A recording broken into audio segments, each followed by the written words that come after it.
اس teacher camp میں آل India education movement کا کارواں جناب ڈاکٹر خواجہ محمد شاہد صاحب صدارت میں ہمارے درمیان ہے.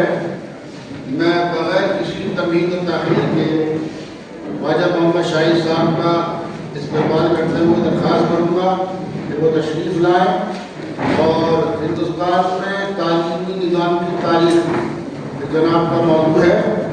حاضرین کو مستفیض فرمائیں. خواجہ محمد شاہد صاحب.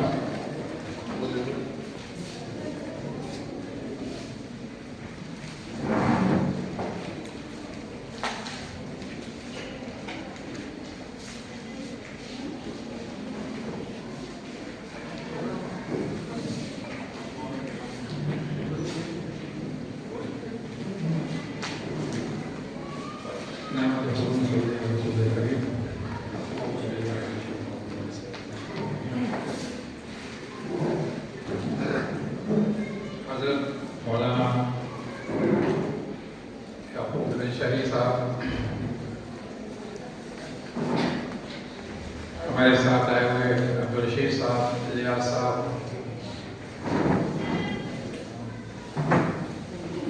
جناب حافظ مظفر علی صاحب، دیگر معزز خواتین و حضرات، السلام علیکم ورحمۃ اللہ وبرکاتہ. سب سے پہلے تو میں اپنی طرف سے اپنے ساتھیوں کی طرف سے معذرت خواہ ہوں کہ ہم لوگ یہاں دیر میں پہنچ پائے. سفر میں دیری کی وجہ سے اور کچھ راستے میں دوسری مجبوریاں رہیں، ہم لوگ یہاں دیر سے پہنچ پائے. آپ لوگوں کو انتظار کرنا پڑا. بچوں کو، بچیوں کو، معزز حاضرین جلسہ کو جو تکلیف پہنچی ہمارے دیر سے آنے کی وجہ سے، اس کی وجہ سے ہم معذرت خواہ ہیں. میں اس سے پہلے کہ اپنی بات آپ کے سامنے پیش کروں، یہ عرض کرنا چاہوں گا کہ 3 سپٹمبر 4 سپٹمبر کے مہینے میں اسی سال جے پور میں ایک تعلیمی کانفرنس کا انعقاد کیا گیا تھا آل انڈیا ایجوکیشن موومنٹ کی طرف سے، اور حضرت مولانا یعقوب علیہ شریف صاحب اس میں تشریف لائے تھے.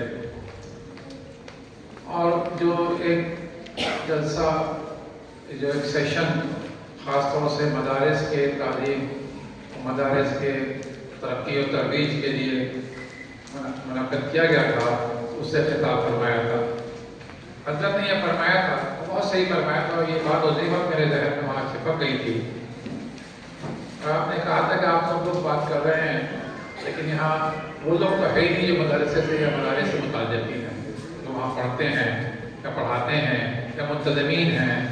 تو ان لوگوں سے تو آپ خطاب کر ہی نہیں رہے ہیں اور یہاں بیٹھ کے اس پہ بات کر رہے ہیں. بات اتنی صحیح تھی کہ ہم سب کو اس کو دل میں لگ گئی، اور اسی وقت ہم نے ان سے گزارش کری کہ آپ کبھی بھی موقع ہو جلد سے جلد ہم لوگوں کو اپنے مدرسے میں آنے کا موقع مہیا کرائیں اور ہم پھر آپ لوگوں سے بھی بات کریں. اس لیے ہم آج حاضر ہیں. یقین مانیے ہم حاضر آپ کی خدمت میں اس لیے نہیں ہوئے کہ ہمیں کچھ کہنا ہے. کم سے کم مجھے کچھ نہیں کہنا ہے، مجھے کچھ نہیں کہنا ہے. اگر بہت سے بات جو بھی کہوں وہ سب باتیں وہ ہیں جو آپ کو سب کو معلوم ہوگی، اس کا یاد ہی کروں گا، کوئی نئی بات نہیں کہہ پاؤں گا. لیکن ہمیں آپ لوگوں سے سیکھنا ہے اور سننا ہے اور سمجھنا ہے. حضرت مولانا یعقوب علیہ شریف صاحب سے دلی میں وقتاً فوقتاً کبھی کبھی ملاقات ہوتی رہی ہے. ماشاءاللہ جس جذبے کے، خلوص کے، ایمان کے ساتھ جس طریقے سے یہ خدمت کر رہے ہیں، خاص طور سے طالبات کے لیے، بچیوں کے لیے، وہ قابل ذائق ہے، قابل ستائش ہے. تو انہوں نے اس ہماری اس تجویز کو، اپنے خیال کو اس آج جلسے کی شکل میں آج یہاں اس کا انعقاد کیا ہے. اس کا پس منظر یہی ہے. عام طور پہ ہم جب کسی محفلوں میں تقریر کرتے ہیں، تعلیمی جلسوں میں تقریر کرتے ہیں، میں بہت سے جلسے پہ جا چکا ہوں اپنے اس عمر کے پچھلے 40-50 سال میں. کم سے کم 40-50 سے زیادہ ایسے جلسے کہیں نہ کہیں جا چکا ہوں گا. ہر جگہ ایک عنوان رہتا ہے مدرسے کی تعلیم، مدارس کی تعلیم، مدارس کا اصلاح.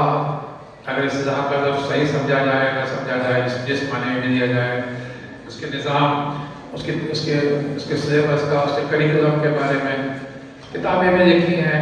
میں مولانا نیشنل اردو یونیورسٹی میں تھا، وہاں ہمارے ایک پروفیسر صاحب نے اس کے اوپر پوری پی ایچ ڈی کروائی.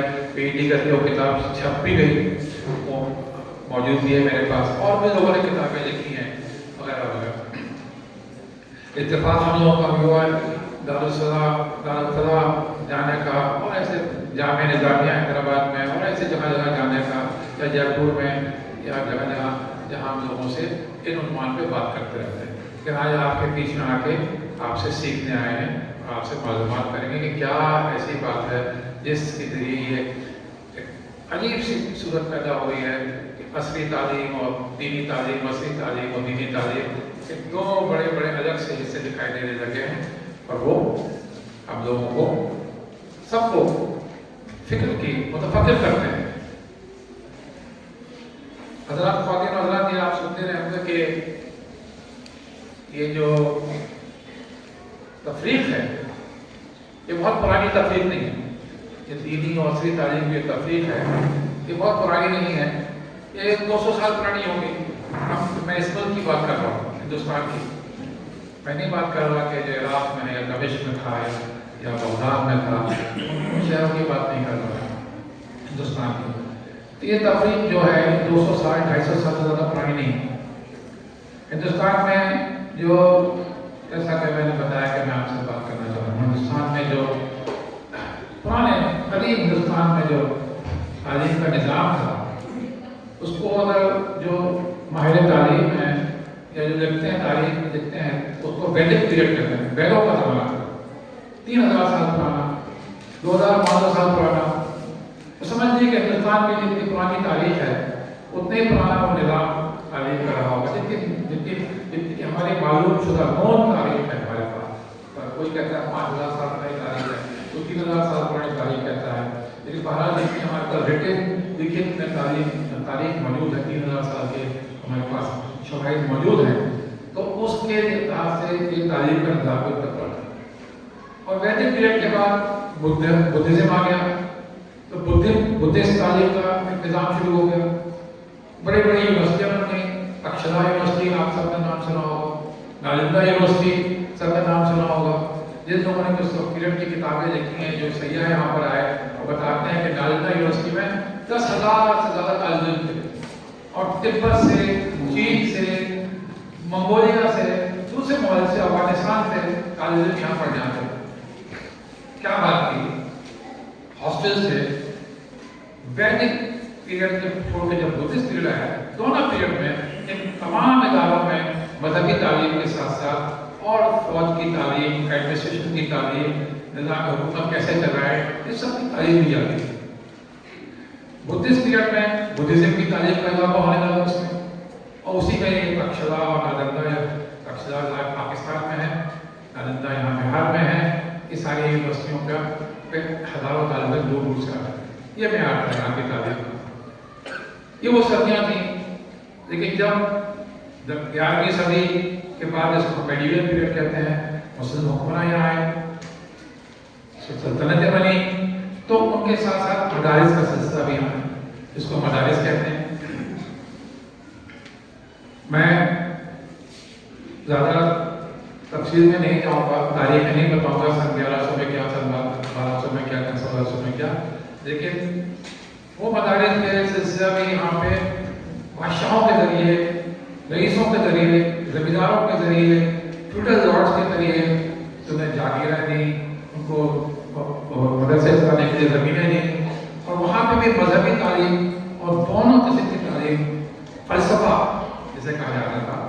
فلسفہ جب ہم کہتے تھے تو فلسفے کا مطلب وہ فلسفہ نہیں جو ہم آج فلسفی کو سمجھتے ہیں. اس فلسفے میں یونانی فلسفے کے ساتھ ساتھ حکمت بھی ہوتی تھی، منطق بھی ہوتی تھی، سائنس بھی ہوتی تھی، جغرافی بھی ہوتی تھی، سرجری بھی ہوتی تھی. یہ سارے مضامین فلسفے کے اس دائرے میں آ جایا کرتے تھے. میں اس بحث میں نہیں پڑھوں گا کہ ابن سینا نے کیا کہا اور الفارابی نے کیا کہا، اس بحث میں ہم نہیں جائیں گے، آپ لوگ ہم سے بہتر جانتے ہیں، تو جہاں جو لوگ بیٹھتے ہیں ہم سے بہتر۔ میں ایک ڈھانچے کی نظام کی بات کر رہا ہوں کہ ہندوستان میں جب اس قسم کے مدارس آئے، یہ مدارس بھی ہمارے تاریخ میں ہمیں اس قسم کے اس دور میں کوئی ایسی بڑی یونیورسٹی نہیں دکھتی ہے جیسے کہ تکشلا یا نالندہ کی۔ بہرحال بڑے بڑے عالم سینٹرل ایشیا سے، وسط ایشیا سے، عراق سے ہندوستان میں آئے، ان کی وجہ سے بہت بہت دور دور سے لوگ اسے پڑھنے آتے تھے، تو ایک نظام مدرسے میں یہاں شروع ہو گیا۔ ایک عجب اتفاق ہے کہ یہ جب نظام یہاں شروع ہوتا ہے مدرسوں کا، وہ وہی وقت ہوتا ہے کہ جب یہ ویدک یونیورسٹیاں اور بدھسٹ یونیورسٹیاں ان کا زوال شروع ہو جاتا ہے۔ وہی پیریڈ ہے 11ویں صدی 12ویں صدی کا، وہی پیریڈ ہے، اور وہی پیریڈ ہے جب یورپ میں تعلیم کا فروغ بھی شروع ہوتا ہے، یونیورسٹیاں بنتی ہیں، آکسفورڈ یونیورسٹی بنتی ہے، کیمبرج یونیورسٹیاں بنتی ہیں سن 600 میں اور 500 میں کرتے ہیں، اور وہ بھی یونیورسٹیاں جو کیمبرج یونیورسٹیاں تھیں، آکسفورڈ یونیورسٹی تھیں، آپ سب کو اس کا وغیرہ جانتے ہوں گے، وہ بھی چرچ سے منسلک تھی، وہ بھی مذہبی ادارے تھے۔ جو آج بڑی بڑی یونیورسٹیاں بنی ہوئی ہیں وہ بھی اپنے مذہبی ادارے تھے، اس میں بھی چرچ کے نہیں کوئی نے جو پرمیشن دی تھی کہ چرچ کو تعلیم دینے کی، اسی لیے دی تھی کہ وہ مذہب کے پھیلاؤ کے لیے، پروٹیکشن کے لیے، وہ مذہب کی تعلیم کے لیے کرتے تھے، جو بعد میں بڑھتے دوسرے مضامین کو لے کے آج دوسرے قسم کی یونیورسٹیاں بن کے سامنے آئی ہیں۔ ایک بڑا منظر نامہ ہے، چاہے آپ لندن کی طرف سے جائیں، چاہے آکسفورڈ سے جائیں، اس طریقے سے دنیا میں تعلیمی نظام خاص طور سے ہندوستان کے پس منظر میں اس لیے بتا رہا تھا، تو میں یہ بتا رہا تھا کہ یہ دو بڑے نظام یہاں پہ کام کرے ہیں، ویدک پیریڈ، بدھسٹ پیریڈ، اور یہ میڈیول پیریڈ، جو ہمارے اس کو ہم میڈیول کہتے ہیں، وہ مسلم کہتے ہیں، یا مدرسے کا پیریڈ ادا کرتے ہیں۔ اس کے بارے میں آپ سب مجھ سے بہتر جانتے ہوں گے، ہم کوئی ایسے بڑی یونیورسٹیز اس پیریڈ میں نہیں دیکھتے ہیں، لیکن بہرحال بڑے بڑے علماء یہاں پر آئے، انہوں نے اپنے بڑے بڑے ایسے سینٹر قائم کرے جہاں لوگ دور دور سے علم حاصل کرتے ہیں۔ کیا پڑھاتے تھے سلیبس اس میں؟ وہ بھی سلیبس سب کچھ ہوتا تھا، طب بھی ہوتی تھی، جیسے میں نے بتایا کہ فلسفے میں ہر چیز شامل ہوتی تھی۔ یہ جب ایسٹ انڈیا کمپنی یہاں پر آتی ہے، وہی ٹائم تھا جب ایسٹ انڈیا کمپنی آتی ہے، اور اس سے پہلے پرتگیز گوا میں پہنچتے ہیں، تو وہ پرتگیز کے تاریخ میں لوگ بتاتے ہیں کہ سب سے پہلے کالج سن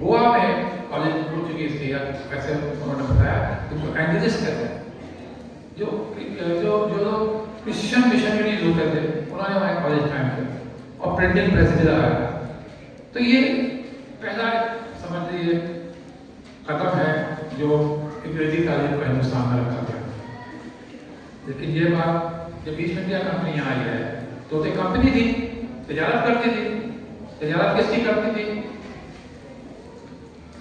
تجارت کرتی تھی ہمارے گرم مسالوں کی، لونگ، الائچی کی، اسی کی تجارت میں آئے تھے یہاں سب سے پہلے۔ بعد میں انہیں دوسری چیزیں مل گئیں، پہلے گھومتے ڈھانٹتے تو لونگ، الائچی اور گرم مسالے گھومنے آئے تھے۔ اور یہ تو میں نے ایک ضمنی بات کہہ دی۔ تو اس تجارت کے لیے انہوں نے جگہ جگہ اپنی کوٹھیاں بنائی، فوجیں بھی قائم کری، بہرحال ملک فتح کر لیا۔ ایک لمبی تاریخ ہے، باقی ہم سب جانتے ہیں۔ لیکن جس وقت یہ ایسٹ انڈیا کمپنیاں بنی تو جو بورڈ آف ڈائریکٹرز کی میٹنگ ہوتی تھی، اس کو برٹش گورنمنٹ ہمیشہ 5 سال کا چارٹر دیتی تھی کہ 5 سال کے لیے آپ جائیے اور تجارت کریے، ملکہ کی طرف سے، کوئی وکٹوریہ کی طرف سے۔ اس جب بھی ان کو چارٹر دیا جاتا تھا ایسٹ انڈیا کمپنی کو، اس وقت ان کو یہ کہا جاتا تھا کہ آپ کے ذمے تجارت کے علاوہ یہ بھی کام ہے ہندوستان میں تعلیم کو فروغ دیجیے۔ کمپنی وہ کام کرتی نہیں تھی، کمپنی کا مزاج تھا تجارت کرنا، اور اس کے ساتھ ساتھ جو بھی اپنی فوجی طاقت کو بڑھانا دینا تاکہ وہ اپنی تجارت کو محفوظ کر سکیں، اس کے ساتھ ساتھ جو سیاسی فروغ ہوا وہ ایک الگ کہانی ہے۔ لیکن یہ میں کرنا چاہ رہا ہوں کہ یہ برٹش پارلیمنٹ کے اس زمانے کی جو ڈیبیٹس ہیں، جو لوگوں نے لکھی ہیں کتابوں میں، ان ڈیبیٹس میں بحث ہوتی تھی کہ ایسٹ انڈیا کمپنی پہ زور دیا جائے کہ ہندوستان کی تعلیم کا انتظام کیا جائے۔ اور یہ وقت یہ آیا کہ جب ایسٹ انڈیا کمپنی نے اپنے بجٹ میں 1 لاکھ روپیہ اس لیے مختص کیے کہ ہندوستان میں تعلیم پہ خرچ کیا جائے۔